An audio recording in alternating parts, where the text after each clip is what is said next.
Mona Lisa की painting, जो कि दुनिया की सबसे रहस्यमय पेंटिंग माना जाता है। इस पेंटिंग को बनाने के लिए लियोनार्डो दा विंची को 14 साल लग गए थे। इन्होंने इसे 1503 में बनाना शुरू किया था और 1517 में खत्म किया था। इस पेंटिंग में 30 से भी ज्यादा लेयर्स हैं। मोनालिसा का मतलब माय लेडी होता है। ये न केवल एक पेंटिंग है बल्कि अपने आप में एक रहस्य है। इस पेंटिंग की खास बात है इसकी मुस्कान। इस पेंटिंग में बने चेहरे की मुस्कान हर कोने से अलग ही दिखाई देती है। मोनालिसा के सिर्फ होंठ बनाने के लिए लियोनार्डो दा विंची को 12 साल लग गए थे। इस पेंटिंग के लिए कई लोगों ने अपनी जान दे दी थी। फ्रेंच के आर्टिस्ट लक मैक्सपेयर ने 23 जून 1852 को पेरिस के होटल से कूदकर अपनी जान दे दी थी, क्योंकि लोग इसकी मुस्कान व सुंदरता के लिए पागल थे। आप इस बात से अंदाजा लगा सकते हैं कि म्यूजियम में इस पेंटिंग में कई लव लेटर्स और फ्लावर्स भी मिलते हैं।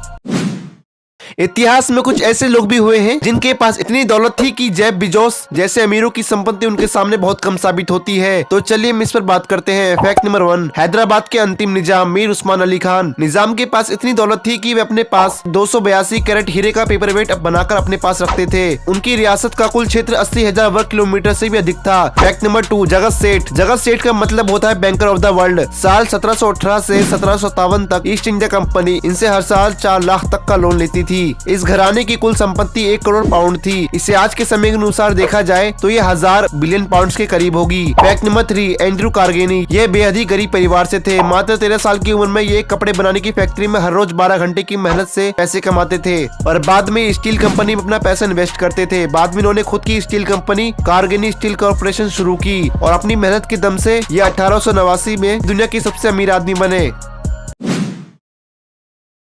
नॉर्थ कोरिया में कुछ ऐसे अजीबोगरीब कानून हैं जो कि आपको हैरान कर देंगे। तो चलिए हम इस पर बात करते हैं। फैक्ट नंबर 1, नॉर्थ कोरिया के नागरिकों को जींस पैंट पहनने की अनुमति नहीं है। अगर कोई आदमी जींस पैंट पहनता है तो उससे कड़ी सजा मिलेगी। फैक्ट नंबर 2, नॉर्थ कोरिया का नागरिक अगर किसी प्रकार का जुर्म करता है तो उसकी सजा उसकी आने वाली 3 पीढ़ियों को दी जाती है। फैक्ट नंबर 3, नॉर्थ कोरिया का कैलेंडर पूरी तरह अलग है। दुनिया भले ही 21वीं सदी का कैलेंडर फॉलो करती हो, पर यहाँ का कैलेंडर यहाँ के फाउंडर किम इल सुंग के जन्मदिन पर आधारित है। यहाँ का कैलेंडर 15 अप्रैल 1912 में शुरू हुआ था। फैक्ट नंबर 4, नॉर्थ कोरिया के नागरिकों को इंटरनेट चलाने की आजादी नहीं है। यहाँ पर सरकार द्वारा बनाया गया इंटरनेट ही नागरिक यूज कर सकते हैं। फैक्ट नंबर 5, किम जोंग एक क्रूर शासक कहा जाता है क्योंकि उसने अपने अंकल को जिंदा ही 120 कुत्तों को खिलाकर मरवा दिया था।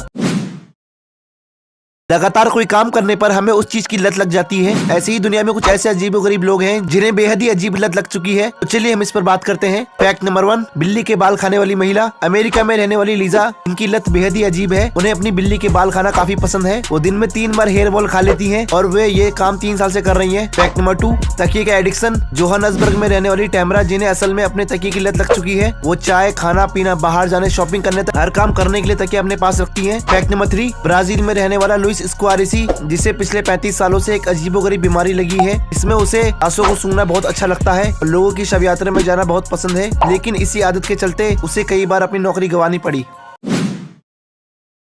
मनसा मूसा, जो कि इतिहास का सबसे अमीर आदमी है, उसके पास 400 बिलियन डॉलर था। अगर आज के समय के सबसे अमीर आदमी इलॉन मस्क, जिनके पास 283 बिलियन डॉलर है, तो वह मनसा मूसा के सामने कुछ भी नहीं है। उनके साम्राज्य में सोने व नमक का बड़ी मात्रा में व्यापार किया जाता था और उस समय सोने की भारी मात्रा में डिमांड था और उनके साम्राज्य में 1000 किलो सोने का उत्पादन होता था। कहा जाता है कि 1324 ईस्वी में मनसा मूसा जब मक्का की यात्रा पर निकला था तो इस दौरान उनके काफिले में 60,000 लोग शामिल थे और 80 ऊंट थे और हर एक ऊंट पर 136 किलो का सोना लदा था। जब वे मिस्र की राजधानी काहिरा से गुजरे तो वहाँ के गरीबों को इतना दान दिया कि वहाँ बड़े पैमाने पर महंगाई बढ़ गई और वह जिस रास्ते से भी गए वहाँ के गरीबों को दान दिया।